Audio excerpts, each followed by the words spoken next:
नमस्कार, welcome to विटाडल YouTube channel. मैं doctor GV Nagarjuna Reddy, ENT and head and neck cancer specialist.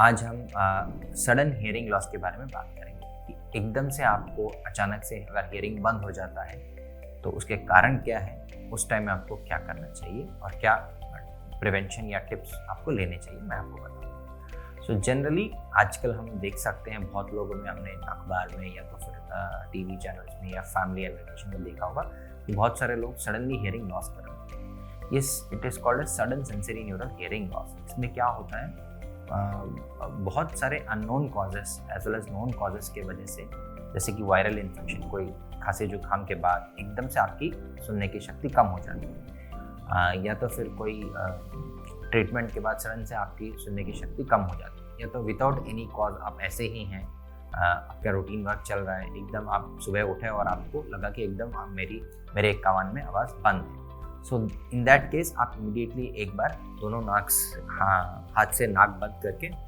ऐसे गाल फुलाइए।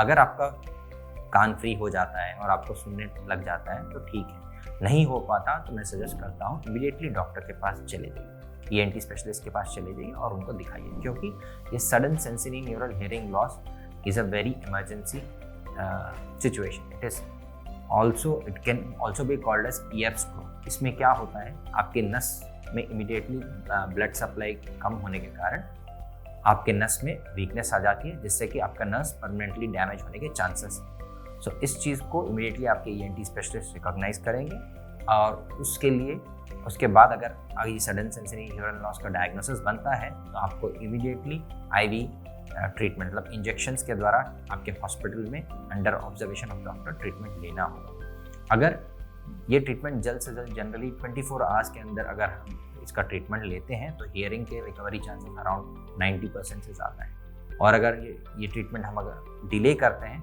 तो हियरिंग वापस आने के चांसेस बहुत कम हो जाते हैं। तो इसीलिए आपको अगर कभी भी ये सडन सेंसरी हियरिंग लॉस के एपिसोड लगते हैं, मतलब सडनली आपको किसी कान में एकदम से आवाज़ कम हो जाता है, तो इमीडिएटली इट्स एन इमरजेंसी, आप जाके डॉक्टर से मिलिए। ये स्पेशली कॉमन है सीनियर सिटीजन, डायबिटिक पेशेंट और हाई स्ट्रेस और हाई एंजाइटी पीपल, मतलब जो हाई स्ट्रेस जॉब में हैं, उनमें बहुत ज़्यादा कॉमन है। सो आप इन सिम्टम्स का ध्यान रखें और इमीडिएटली अपने डॉक्टर को कंसल्ट करें। ऐसे कंप्लेंट्स के लिए you can visit our Vitadel YouTube channel. Thank you.